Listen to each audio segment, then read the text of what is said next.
Question I'm being asked. You guys can interview me. Okay, let's go. Yes. This is my So, big issues. Wait, am I looking like? Yeah, skin's glowing, everything. No, I feel like Nick the Crackhead.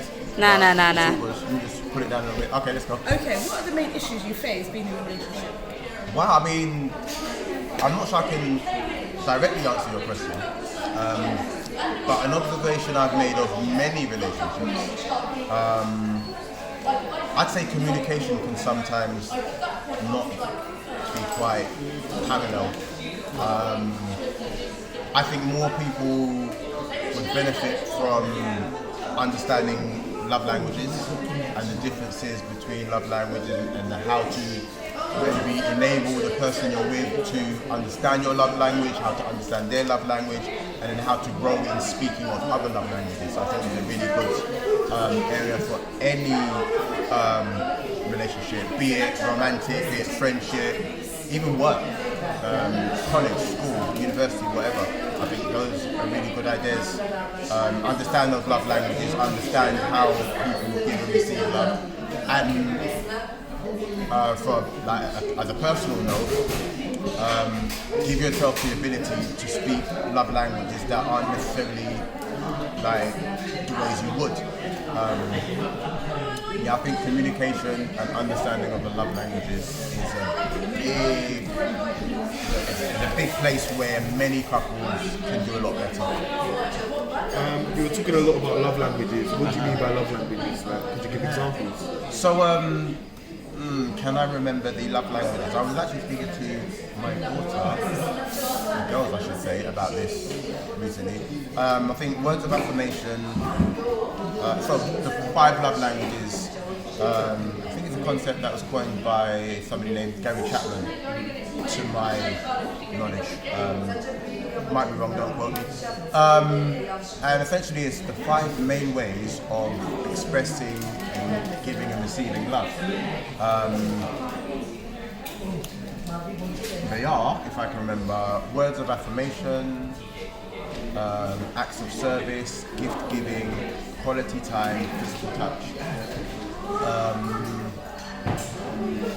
So some people, quick overview, I personally, my main love language is words of affirmation. Now most people will have a main love language and they may speak a secondary or even a third one. What I've experienced is in my kind of looking at this area, I've started to speak others as well. There's one I don't really speak that well.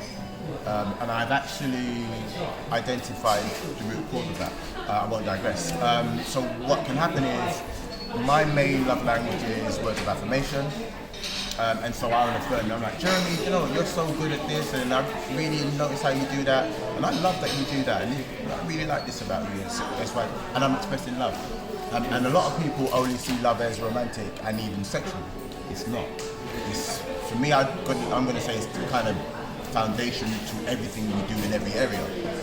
When we feel loved, we feel more confident and we are more able to express ourselves and to kind of deal with, like the stresses and challenges of life. So anyway, I say this and that to you, and I'm expressing love to you. But maybe your main love language is acts of service. And so whilst I'm affirming you with my speech, you don't necessarily feel like you're being loved, and you're not even aware of the fact that you love me. And in your mind, it's like, this guy never does anything for me.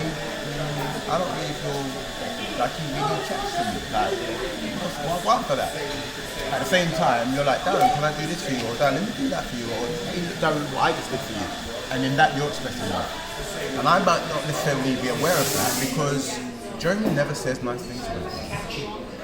He's such a meanie. Maybe he doesn't like me.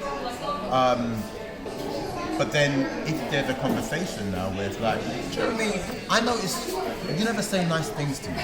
And that bothers me a little bit. Do you not like me? And you're like, no, Darren, no. Oh, I get it. No, I really like you. And that's why I do all these things for you. Because actually, no homo, I love you a lot. Right? I'm like, oh, snap. So when you're doing these things, you're expressing love. Yeah, Jeremy, when I'm saying this stuff to you, it's because I love you, man. No homo. And we're like, oh, snap. Now in the future, when I say affirming things to you, there's a new neural pathway that allows you to receive that as love. Because then you go, oh, this is Darren, okay, cool. And when you do things for me, I'm like, oh, snap, he loves me, this is my guy. And also, it gives me the ability to go, do you know what?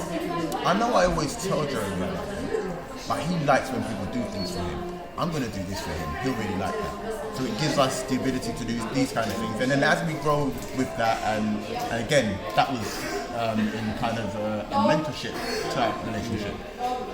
Be it student, teacher, boyfriend, girlfriend, husband, wife, employer, employee, these things work. And so I think most relationships, whatever, in fact all relationships can benefit from understanding that more. There's so much that goes on up here that we don't share. I'm kind of going into another sermon now. There's this thing that I call three voices that I'm not going to go into right now. But yeah. Did I answer the question? I really forgot what I was asking. Yeah. I have a question. Oh wow.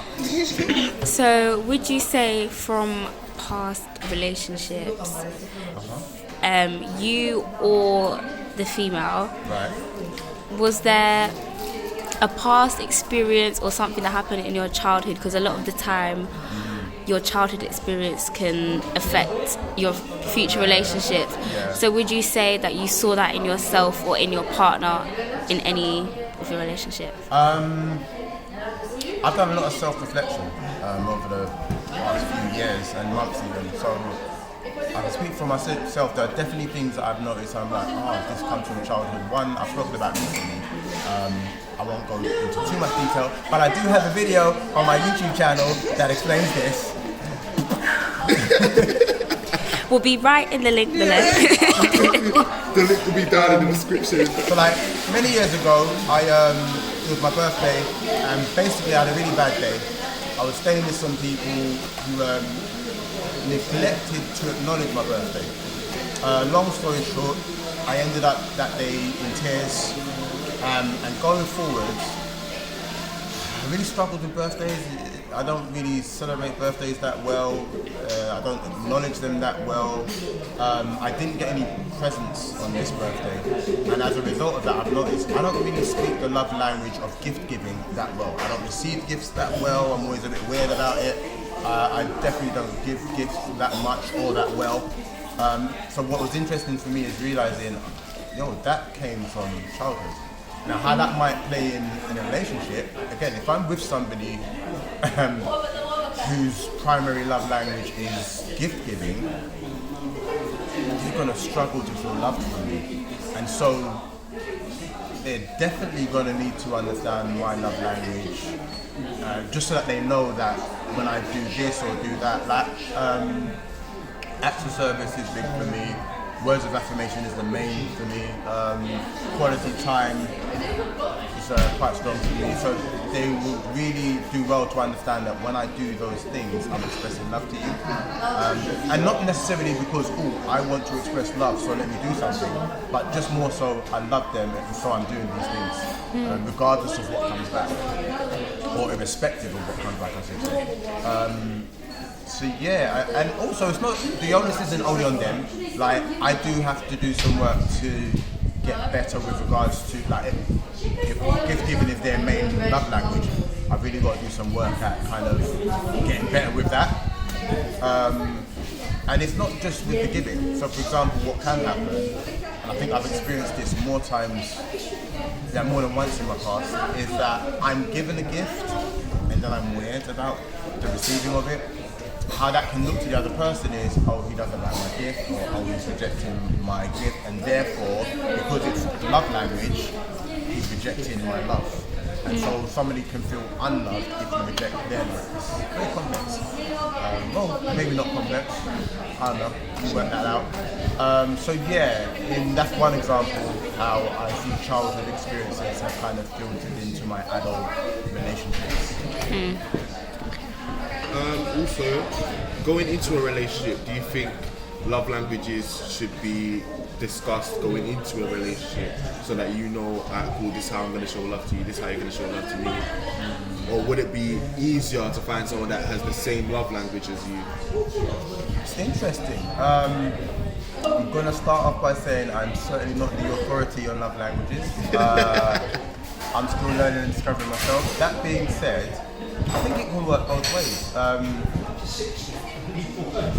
If you find somebody who speaks the same love language as you, then I guess it's more seamless, because if I meet somebody whose love language is, whose main primary love language, I should say, is words of affirmation, then we're going to affirm each other and we're going to feel like quite instinctive.